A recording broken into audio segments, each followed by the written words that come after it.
Hey guys, subscribe for daily content. And if you're shopping for gear, make sure you check out the description for the newest items at some of the very best online retailers. There's also links for some of the items that I personally recommend. Thanks! What's going on YouTube? Metal Complex here, and today I've got another interesting knife review / knife overview to share with you guys. This is the Miguron Preyert 2. I have never reviewed the Preyert 1. I have no idea if it looks similar, but this is definitely a premium knife and sports all of the typical Miguron premiumness. It should be available. I will link it right down below so you guys can check it out if you want. Thanks so much to Miguron for sending this in for review. Thanks to my patrons for supporting me. And please make sure to follow me on Instagram at metal_complex. It does help my channel when you use those links, but that is entirely up to you. This is in S90V and titanium. There's a lot of really cool elements here, and the price is also excellent. I do have a few things to say, so stick around if you want to hear those. Let's go ahead and get an overall measurement here. Coming in at, they list it as 8 inches, but it's like 8 1/8. Cutting edge, blade length is 3 1/2. Cutting edge is 3 1/4. How about some size comparisons up against the Ontario Rat Model 1 and the Ontario Rat Model 2. Definitely closer to the size of the Rat 1 and absolutely feels like a full-size knife. Let's go ahead and put it up against the Spyderco PM2 and the Spyderco Para 3. Once again, closer to the larger guy here. How about the Demco AD 20.5? Definitely a little bigger there. And then finally, up against the Benchmade Griptilian, or in this case, the Ritter Hogue, and the Benchmade Bug Out. Absolutely closest in size, look, and feel to the Ritter Hogue. How is the action? Much like other Miguron knives, it's good. I mean, it feels exactly like what you'd expect. Right, not quite fall shut, but I'm sure it'll get there. The detent is about medium, but the blade has enough weight in it, and the sort of size and shape leverage that you get off the flipper tab is pretty good. Access to the lock bar is good, but it's a little tiny bit, there's a little bit of a hard angle there. It's kind of a little, it's not quite a pinchy zone. You can see it's a little higher on the lock side there. Just a little bit sharp, not too bad. There's definitely no double clutch or anything like that. And like I said, it almost falls shut. Can you reverse flick it? Yeah, just barely. I really feel like they missed the mark here. This area should absolutely have been carved out behind the oval here. Same with the other side. Why did this line not meet up with the end of, or, I mean, why is this not carved out to accommodate for where we carved out for the finger, right? It could have been bigger, or the oval could have been smaller or moved a little bit. It's weird. It's like the blade wasn't made for the handle. It's a little nitpicky because, like I said, you definitely can get at it as far as flicking it this way. Yeah, it also works. I mean, you can get it. It's just a little bit of a weird detail there. Just wanted to point that out. Let's go ahead and do carry profile. Thickness up against the Spyderco Para 3. It's really not all that thick. About the same. Length and height up against the PM2 and the Para 3. You can see here, this guy is definitely shorter than the PM2, a little longer than the Para 3. Height-wise, it does start to approach it, but it's still not quite as tall, even including the flipper tab. It will be a bit heavier than these two because we are looking at titanium here. Beautifully textured titanium. Man, I love a continuous diamond textured titanium. It looks and feels so good. It is functional. It makes the knife classy, right? Whether you're looking at it from a distance or you're looking at it up close, Miguron does a great job with milled titanium. I love this. It looks so nice. This comes in a couple of different colors. If you don't like brown and black, that's fine, right? But yeah, the texturing on the titanium, I really got to hand that to Miguron. They're doing an awesome job with that, and I love it. S90V, PVD coated S90V. And then we have some internal milling here on the inside, quite a bit. I bet you anything this knife still comes in at close to 5 ounces, though. I'm going to guess it's 4.75 to 5. Oh, man, I usually get that wrong. 4.8 ounces. I'm going to guess that it's butt heavy. Am I right? No, I'm wrong. It's actually balanced right behind the pivot. So, okay, that's weird. It didn't feel like that, but okay. Let's go ahead and do a hardware check. Did I complete talking about the action? I usually say where they're made. These are made in China. Miguron is making premium production knives in China, and they are not popular enough yet to where their prices have gone through the roof, right? Which is why we see such excellent machining quality, excellent materials. the ratio with cost. These are incredibly competitive, and that's the nice thing about them right now. Let's go ahead and measure blade stock thickness here real quick. That looks like 135 to 140 to me. Let's take a look here. Closer to 150, okay? 150 thousandths or so. Let's go ahead and do a hardware check. I'm going to get out my tools as per usual. My tools are very inexpensive and very recommendable. You can find them right down in the section of my description that talks about the tools I use on this channel. We're going to start out here with a T8, the pivot, definitely T8. T6 for the lock bar insert screw, and these are also T6. I would have preferred that they were T8. T6 is fine. As long as you have quality tools, you'll be good to go. Nice thing here is we have a simple sandwich construction titanium frame lock with 2 screws on each side and 2 screws for the pocket clip. Very simple, very easy to take apart. It doesn't matter who you are, right? Just make sure you have the right tools for the job and a place to put your hardware. You should be good to go. Did I do everything? I think I did. Okay.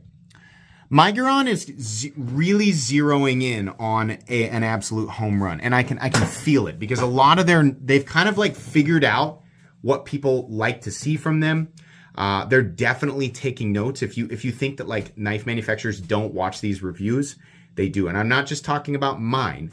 I am certain that Miguron has their ear to the ground. I am certain that they are watching channels of all sizes. They are going on Reddit and Blade forums, and wherever they can hear people talk about their knives, they're figuring out what people like. And there's a lot of praise with what they've been doing, and we're starting to see a lot of models that look a little bit kind of similar. It's kind of like they're kind of zeroing in and trying to figure out, just shave this area down here, add this texturing here, and they're getting real close to a perfect, just flowing golden god of a design, right? And this is also, it's much like some of the other models that I've reviewed from them here lately. It's very close. I love the contoured textured titanium, like I was saying earlier. That's great, and it is executed flawlessly. Fit and finish on this knife is very, very good. Ergonomics are also good. There's a couple of little, like these areas in here, it's just a little bit sharp. It's not really that big of a deal because you don't really notice it that much while you're holding it, right? But you're aware that they're there, right? Once your fingers meet up with them, you're gonna be like, it's a little bit of a sharp. It's not sharp enough to like shave your fingernails or anything, but it's a little bit angular, I guess. The pocket clip is nice, slightly contoured, very rounded, not a hot spot at all. You can kind of single knuckle choke up here. I wish they would have done this bigger. I always say, like, if you're gonna put a flipper on it, it's especially important, right? If there were no flipper tab here, this would be a lot easier to kind of rest your index finger halfway on the forward choil and halfway on the frame. There's a flipper tab here. So if you're gonna do this, you need to make this area bigger because most people's fingers are gonna be, most of the adult men that are using these knives, which let's be real, that's the vast majority of us. Not to say that anybody else doesn't matter. I'm just saying, right? Usually companies try to cater to the largest demographic possible. It's like the more I talk about this, the more of a hole I'm going to dig. If you make the choil bigger, most people's fingers will fit into it, right? I want it to be big enough for everybody's fingers to fit in. Oh my God, shut up and finish the knife review. Okay. You can kind of choke up here. I kind of also wish that they had extended the jimping out here so that that could be complemented with this position. It's kind of, it's okay, right? Not perfect. They did knock this area down in the blade. That's nice. There's a little flat here. We kind of have it's like a ramped, modified clip point. I can already hear the sirens of the blade shape police as they roll in on their freaking roller skates, right? With the little freaking lights on their heads. The flat is fairly prominent, carries out to maybe 75% the length of the blade. There's a nice swedge here. It's certainly not a blade shape we haven't seen before. It looks good, right? Cutting edge is not thick, right? It's just kind of medium. It'll do the job. The factory edge is very nice, and it's definitely sharp. This is PVD coated S90V. It's actually S90V, and to my knowledge, this is an actual PVD coating. I'm going to tell you right now, the issue that I have here, and it's really the biggest issue because this is a nice knife. Miguron can execute a really nice knife. They use the real materials. They do quality machining. Their fit and finish is on point. Their action is usually pretty darn good, right? All that stuff.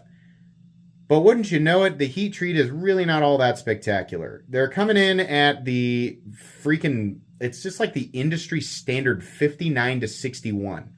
This was a sort of apply all thing for M390, which, like all compositions, has its own optimal range. 59 to 61 is not the optimal range for M390, according to the information that I've read from Bowler, which is who makes it. I understand geometry plays a role, right? But this is kind of what people have just accepted.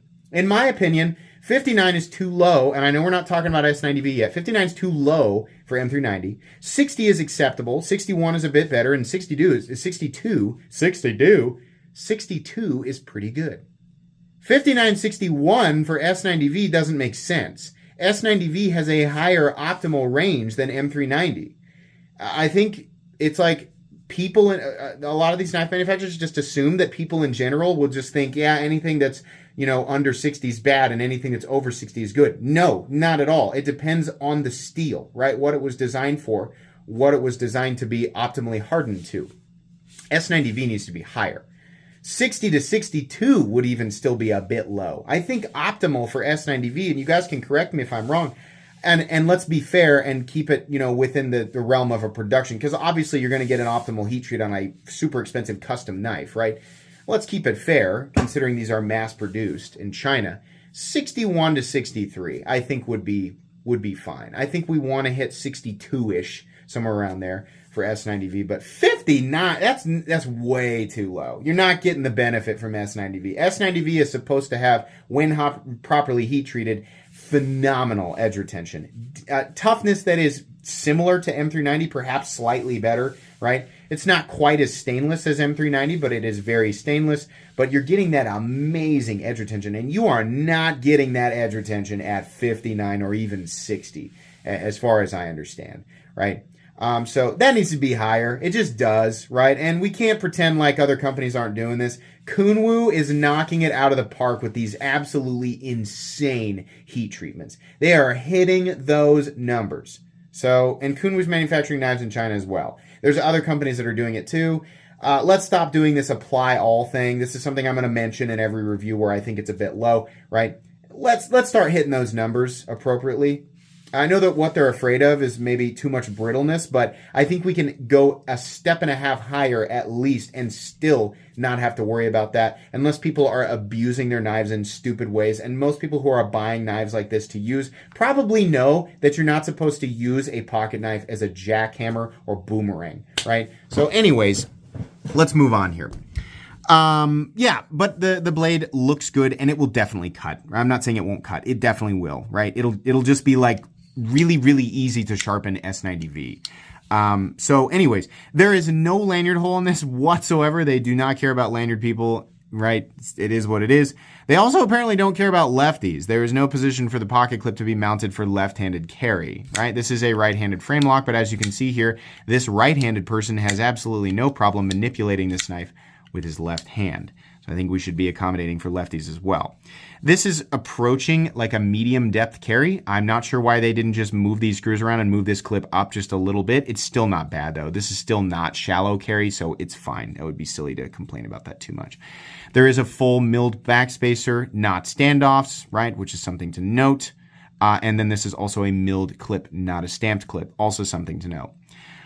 They really do go above and beyond when it comes to, contouring, shaping the titanium, texturing the titanium, overall fit and finish, the evenness of the coating here, the evenness of the bevel, like the overall presentation of this knife is so good. And on paper, titanium, textured titanium, all this stuff on paper with S90V for a price of, $189, which I think is what this is, $189. By the way, we didn't talk about lockout.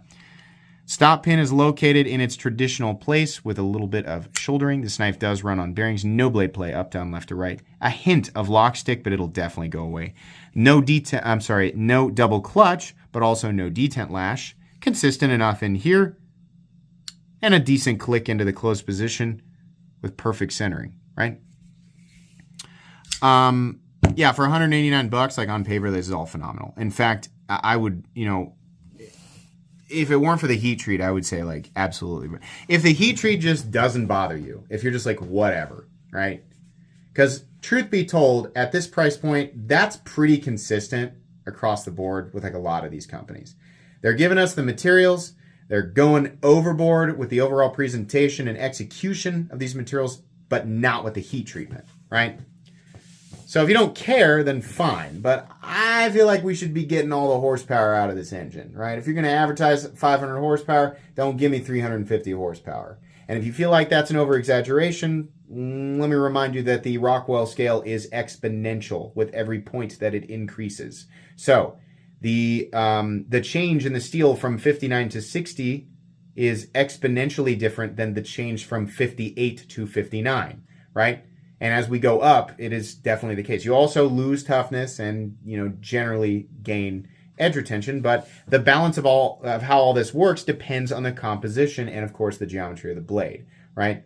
I think the geometry of this knife is plenty robust to handle more of a 61, 63 range, right? I just really think that's where we should be hitting it. The heat treat bothers me. Outside of that, it's pretty good, but I'm gonna kind of hold back on saying that everybody should be rushing out and buying these knives.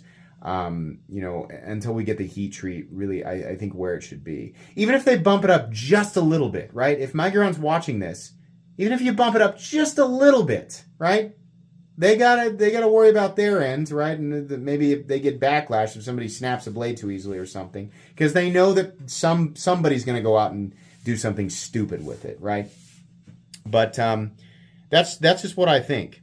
So yeah, and it's a little bit, there's a couple of quirky things, like the sharp, not sharp, but somewhat angular edges in some areas, and this oval here not meeting up perfectly with the frame is just really weird.